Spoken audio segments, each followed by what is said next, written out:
All right, everyone. So we have looked at objects at rest on surfaces and moving at a constant velocity on surfaces, but not all of the objects that we see in the world are on a surface, right? Sometimes our objects, oh, that's a highlighter. Sometimes our objects are hanging from a ceiling. So that's what we're going to talk about today. So let's say I have this sign that is hanging from the ceiling. And let's say that this sign has a mass of 10 kilograms. And if you were ever curious, right, about like the quick conversion between kilograms and pounds, 1 kilogram is approximately 2.2 pounds. Now that is a conversion between a mass and a force, but it might be helpful. So this sign is like 20 pounds, pretty hefty sign. So let's say we wanted to find the tension in this string. Maybe we want to make sure that the string that we're using is capable of holding the sign, because some strings have different what's called tensile strengths, meaning forces that you can apply before they break. So, of course, we're going to start off with a free body diagram. Now, this sign is not on a surface, so I'm not going to draw a dashed line. What I am going to draw, though, is, of course, a force of gravity, because force of gravity acts on, like, all of our objects. And then I have a string supporting this object, and that means that I have a tension force. And the tension force is going to point in the direction of the string. Since this is at rest, right, my net force is going to equal 0, and it's a net force in the y direction. So I have a tension force pointing upwards, force of gravity pointing down. So tension has to equal force of gravity. So my whole goal was to find the tension. So if I can find the force of gravity, then I can find the tension. Well, remember that force of gravity can be calculated by doing mass times acceleration due to gravity. So really, my tension force is equal to mg, which in this case is that 10 kilograms times 10 meters per second squared. I don't need to substitute in a negative 10 because I already took into account the negative by subtracting way back in the beginning. So this tension force is going to be 100 newtons. So as long as that cable can support 100 newtons, I would be good to go. So let's look at another example. Let's say that instead of one string, I have 2 strings. Okay, and let's make this sign, I don't know, slightly bigger. I want to figure out what the tension in each string is. So I'm going to label it like, maybe not T's. We'll say FT1, FT2. So again, I need a free body diagram. So I'm going to draw a dot. I have my force of gravity. Okay. Now I have 2 upward forces. What a lot of people will do is they might like overlap the forces, but that's not proper free body diagram etiquette. What we want to do is draw the forces side by side, but not side by side like this, because that doesn't show them pointing straight upwards. Instead, what we're going to do is maybe make the dot a little bit wider and have one force coming up on like the left side of the dot and another force coming up on the right side of the dot. So they're still parallel to each other, they're still pointing straight upwards, and they're still originating from the dot. Our dot is just a little bit bigger. So our net force in the y direction still has to equal 0 because I'm at rest. Okay. So I have an FT1 plus an FT2 minus the force of gravity equals 0. Now I want you to think, or maybe discuss with the people around you, how do you think these 2 tensions should compare? Okay. If both of these are kind of coming straight off, right, making 90-degree angles, how should these two tensions compare? So maybe pause the video and discuss that. Maybe you didn't pause the video. I don't know. I hope you did. I hope you talked about it. But hopefully you came to an understanding that both of these two tensions are actually going to be the same, right? They're going to evenly carry the force of gravity or the weight of the object. So really, this is like two tension forces minus the force of gravity has to equal 0.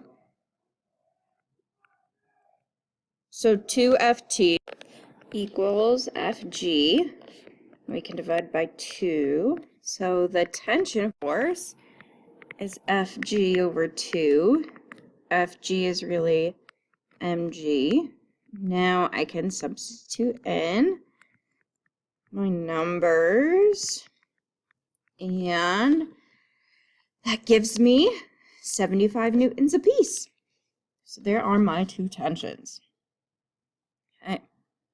So now we're going to kick it up a notch, Emeril Lagasse style, and we're going to say, all right, so now let's say I have this sign suspended by one string that's at an angle and another string that is perfectly horizontal. Okay. And let's say this has a mass of 10 kilograms. Actually, you know what? No, let's not put any numbers in. Let's keep it as letters because we got to get used to solving things without letters. Okay. So we're going to start this problem in a really similar fashion, but this time we're going to have a net force in the x direction and a net force in the y. No, this should be x. There we go. X, y equals 0. Okay. Now, if you notice, this force here, this one, which is at the angle, that's not in the x or the y direction. So what we have to do is exactly what we did with projectiles. We have to find the force in the x direction. Let's call this Ft1. So this is Ft1x. And the force in the y direction. We'll call this Ft2. Okay. So we do that using SOHCAHTOA. So I'm going to draw another triangle here. Actually, let me move it. Okay. So the hypotenuse represents our overall tension. Theta is the angle that our string makes with horizontal. Ft1x, Ft2y, nope, oh boy, Ft1y. So let's say I wanted to find Ft1x, okay, because that's what I need to substitute into an equation. So that would be Ft1 is what I have, and I have the angle. So this is adjacent to the angle, and this is the hypotenuse. So that tells me I need to use cosine. So cosine Ft1x over Ft1. So that means Ft1x is Ft1 cosine theta. And let's say to find Ft1y, I gotta use sine. So you'll see these are actually the same equations as the velocity equations. Just instead of V's, we have forces. Okay. So now that I have those components, I can figure out things in specific directions. Oh, and I never drew a free body diagram. How dare I? Oh my goodness. Okay. So my free body diagram, again, no surface. I would have an Ft1, Ft2, and a force of gravity. So my free body diagram with those components separated out really looks like Ft1x, Ft2, Ft1y. Really looks like that. So anything in the x direction goes in my net force in the x direction equation. Anything in the y direction goes in my net force in the y direction equation. So I would have ft1x minus ft2 has to equal 0. And then I would have ft1y minus the force of gravity has to equal 0. Okay. So now if I'm solving for ft1 and ft2, let's see. So ft1y is really ft sine theta minus fg equals 0. So ft1 sine theta is fg. So ft1 sine theta really equals mg because fg is mg. So the tension in the first string is really mg over sine theta, right? Because I would be given theta and m. I should have said that in the beginning.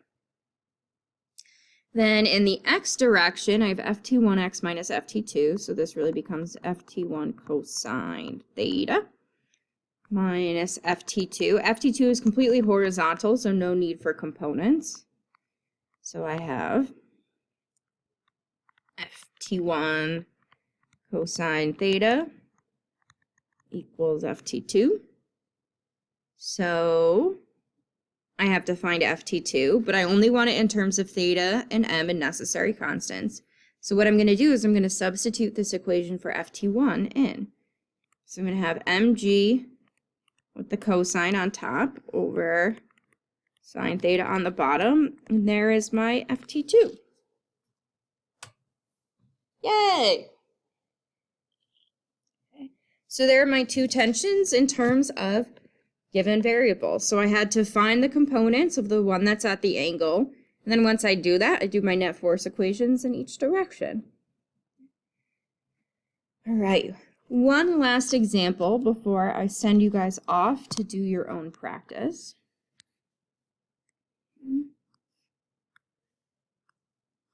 Let me redraw these so they look the way I want them to.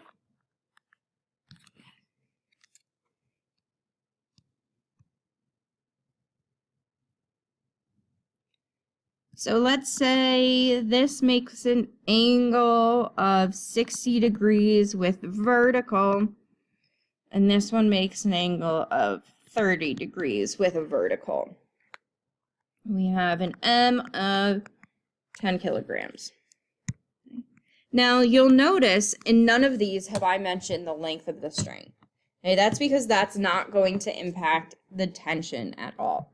What does impact the tension is the angle, not the length of the string. Okay. So my free body diagram here, let's call this ft1, ft2. So this is ft1 and ft2, both pointing at those different angles, and then I have an fg. So we're given the angle with vertical. So really what that means is if we're looking at ft2, we're given this angle here is 60. So ft2x is now the opposite side, and ft2y is now the adjacent side to that angle. So what that means is since we've switched where our angle is located, our sine and cosine are going to switch. So ft2x is going to be ft2 sine theta, because sine theta is opposite, which is now ft2x over adjacent. And ft2y is now going to be ft2 cosine theta. And I could replace those thetas with 60. Similarly, ft1y is going to be ft1 cosine of 30. ft1x is going to be ft1 sine of 30. So when I draw those components in, I have an ft1x ft2x, ft1y, oops, I should probably put them on the same side. ft1y, there we go, an ft2y, and an fg. Okay.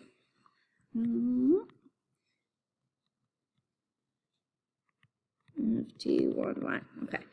Now before, our two vertical forces equally shared gravity. So we're going to figure out if that's still the case.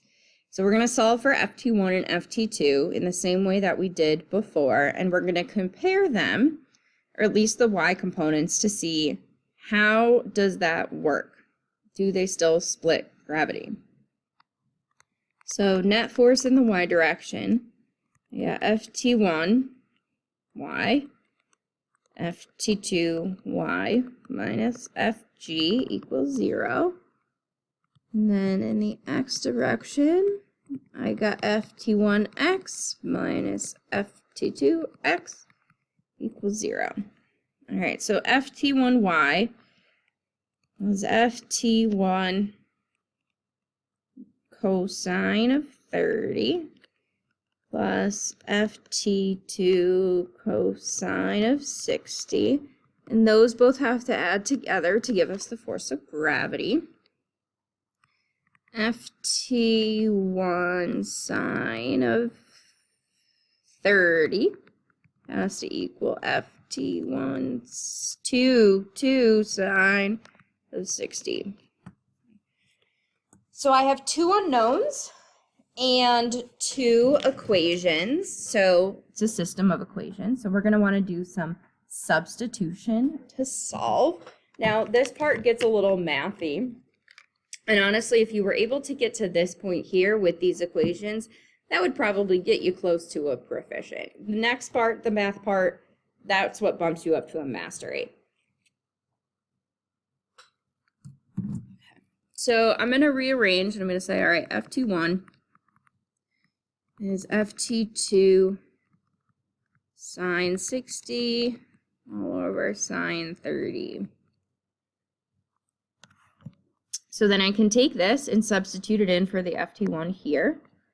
So I have ft2 sine 60 cosine 30 over sine 30 plus ft2 cosine 60 equals mg. Okay, now you'll notice I've waited until the very end to substitute in numbers. That is what you should do. Okay. So my mass was 10 kilograms. And this is times 10 meters a second squared. So in my calculator, I'm going to, of course, make sure I'm in degrees. I'm going to do sine 60 times the cosine of 30 divided by the sine of 30. And that gives me 1.5. So that fraction simplifies to 1.5 ft2. And then the cosine of 60 is 0.5. So this is 0.5 ft2, and that ends up equaling 100 newtons. So this is 2 ft2 is 100 newtons. So ft2 equals 50 newtons. So ft1 coming back over here, let's see, we got 50 newtons, which was ft2, sine 60 over sine 30. 50 sine 60 divided by sine 30. And ft1 is 86.6. So the overall tensions are definitely not going to split gravity. Okay. ft2 was 50 newtons and ft1 was 86.6 newtons. Okay. So whichever one is at the steeper angle relative to horizontal, right? Like this is 60 and this is 30 in here. Whatever one is at the steeper angle, that's going to be the largest tension. And that's kind of a shortcut that you can take, or a check you can do for yourself. Larger angle with horizontal, larger tension. And that's because this y component has to be larger And because it's larger, it's going to support more gravity. Okay? Now, I started this with thinking maybe these two y tensions would be equal. But if they were equal, the two y components would both equal 50. But FT2's complete overall tension is 50. So there's no way its y component can be 50. It's got to be something less than 50. So there's no way these two are equal. So FT2y is actually less than FT1y.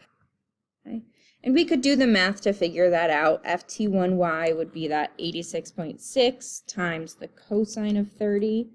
So that gives me 75 newtons. And there's no way that that 10 Newton tension could have a y component of 75. Right? The hypotenuse is the longest side of a triangle. We could never have a leg that's longer. But just in case, I'll do 50 times the cosine of 60. That gives me 25. So 25. Now, these two add to 100 still, so they still have to kind of split gravity, but they're not going to split it in half. Okay. So I'm sure that the trig part of this maybe felt a little bit overwhelming. I promise you will improve. We will get better. It's just SOHCAHTOA. Okay. For this problem, if you wanted to just remember that like x is cosine, y is sine, you could have found these angles, right? We could have figured out that this one with horizontal is 60 and this one with 30, or with horizontal is 30. We definitely could have done that. The only time that that doesn't work is if you're just given these as like theta 2 and theta 1, because then this is 90 minus theta 1 and 90 minus theta 2, and that gets real messy real fast. So it is good to know how to figure out those components rather than just memorize them. All right, that should be it. You guys are now going to go do some practice in the skill building. It is somewhere. Hold on. Please hold. All right, skill building. I know it starts in the 50s. All right, we're going to do 51. Whoa, weird. Now my pen's not working. Always an adventure. 51.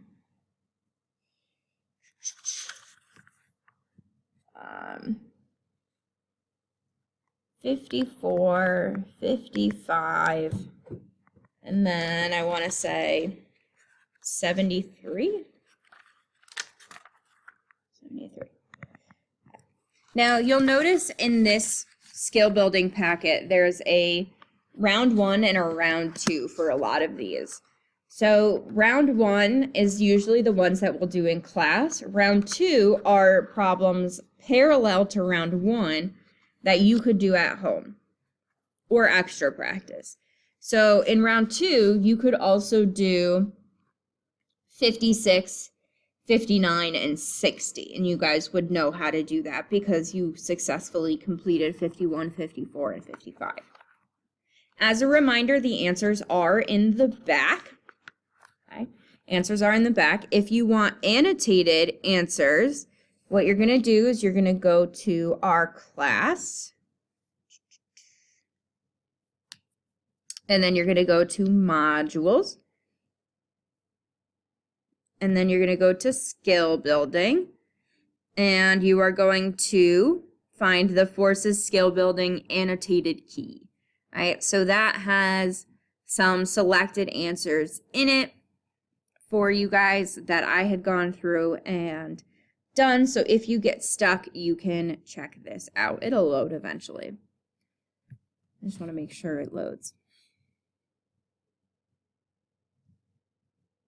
Well, it'll load or you can download it, but that will be something that is very helpful for you to look at if you get stuck. Okay. All right, that brings us to the end of this video. I will see you guys next class. All right, bye.